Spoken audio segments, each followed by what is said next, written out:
अस्सलाम वालेकुम वरहमतुल्लाहि वबरकातुहू। Awan tunnel farming tips ATFT, इसकी पूरी कोशिश होती है जो हमारी डेली की रूटीन है ना, वो आपसे शेयर की जाए।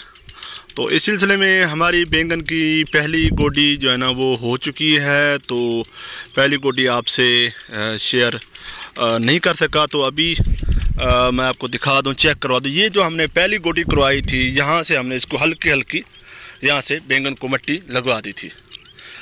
अब जो प्लांट से रो टू रो जो है ना, प्लांट टू प्लांट तकरीबन 2 फुट हमारा फासला है, और जो हमारा रो टू रो यानी एक लाइन से दूसरी लाइन का जो फासला है तकरीबन 4.5 फुट के लगभग है।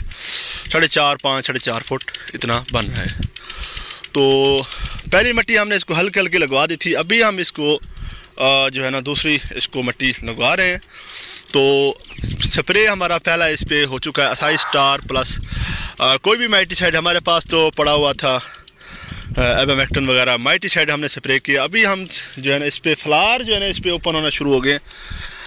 तो अभी हम इस पर सुंडी का स्प्रे 1 हफ्ते तक इंशाल्लाह ताला कम्प्लीटली स्टार्ट कर लेंगे। वो उसको उस बैंगन को भी मिट्टी लग चुकी है, और इसके बाद नेक्स्ट इसका नंबर है, फिर उसका नंबर है, फिर आगे उसका नंबर है। तो ये मिट्टी लगाने का मकसद थोड़ा सा मैं आपको समझाना चाहता हूँ, थोड़ा सा बताना चाहता हूँ। जो मिट्टी हम लगाते हैं, ये देखें, ये फ्लावर इसने ओपन करना शुरू कर दिए हैं। ये देखें, इस पर शुरू में अगर हम इस पर एक्स्ट्रा स्प्रे कर देते तो हमारे अखराजात एक्सपेंस जो है ना वो बढ़ जाते।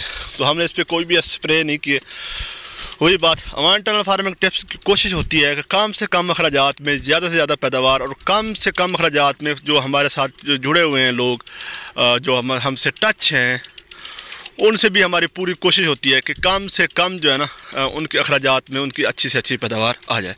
जब सुंडी की बारी आएगी तो सुंडी के स्प्रे भी हम इनको इंशाल्लाह ताला जो हमारे 7-8 फार्मूले हैं मुख्तलिफ, तो वो हम भी आपसे इंशाल्लाह ताला ईमानदारी के साथ, हमारी पहले भी यही कोशिश होती है कि ईमानदारी के साथ शेयर करें। अब हम टॉपिक से बिल्कुल हटना नहीं चाहते। जो मिट्टी हम लगवा रहे हैं, मिट्टी लगवाने के साथ हमें जो असाई स्टार का स्प्रे किया है, तो मिट्टी लगवाने का मकसद ये था कि पौधा हमारा गिरे ना, इधर उधर हो ना, और असाई स्टार का जो स्प्रे हुआ है उसके साथ जो इसकी ऊपर से जड़ें हैं, ये जड़ें निकालना शुरू कर देगा इंशाल्लाह ताला। तो इंशाल्लाह ताला ये जो है ना, ये हमारा हिसाब किताब है। अल्लाह खैर करे। इसको मिट्टी जो है ना एकदम से सारी की सारी इकट्ठी नहीं लगवानी, यानी एकदम से सारी के जो है ना बंदा कहे कि एकदम से सारी मिट्टी लगवा दें तो पौधे की सांसें बंद हो सकती हैं। तो आपने कोशिश करनी है कि सारी की सारी मिट्टी एकदम से आपने बिल्कुल भी नहीं लगवानी। इसको थोड़ी थोड़ी करके हर हफ्ते के बाद 10 दिन के बाद आपने इसको मिट्टी लगवाते रहें। तो ये देखें, पिछली मिट्टी भी हमारी फसल बहुत छोटी थी, तो जैसे ही हमने मिट्टी इसको लगवाई तो फसल की सूरत हाल आपके सामने। अभी हमारा जो फर्टिलाइज़र प्लान है, अगर रकबा पक्के वट का हो, यानी पक्का रकबा हो, तो हम उस पर नाइट्रोफास वगैरह चला देते हैं। अब जिस तरह ये नॉर्मल रकबा है, जिस तरह ये रकबा यानी कि मेरा रकबा है, जो हमने नया रकबा लिया है, ये मेरा है। तो हमने सबसे पहले इसको लेज़र तो लाजमी करवाया है। तो उसके बाद हमने इस पर जो है ना जो खाद चला रहे हैं वो नाइट्रोफास के बजाय DAP और यूरिया चला रहे हैं हम इस पर। तो अभी हम इस पर इंशाल्लाह जैसे ही फ्लावरिंग आ गई है, फ्रूटिंग शुरू हो चुकी है, तो हम इस पर पोटाश वगैरह डालना शुरू कर देंगे। वो बाद में हम आपको अपडेट इंशाल्लाह ताला कर देंगे इंशाल्लाह ताला। तो वाइट फ्लाई भी नहीं है इस पर, इतनी खाद हो भी तो इतना मसला नहीं करती। सबसे ज़्यादा मसला सुंडी का है। तो इंशाल्लाह सुंडी हम इसको कंट्रोल करना जानते हैं। सुंडी का सबसे हल करने का सबसे जो मेन तरीका है वो भी आपको बताऊंगा इंशाल्लाह ताला।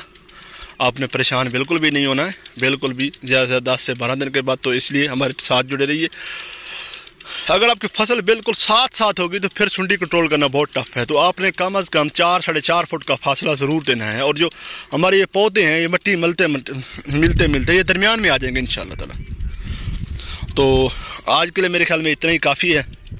कोई आपका मशवरा हो तो ज़रूर हम हाज़िर हैं। अवान टनल फार्मिंग टिप्स आपसे चाहता है, अपना और अपने दोस्तों का ख्याल रखिए। अल्लाह हाफ़िज़।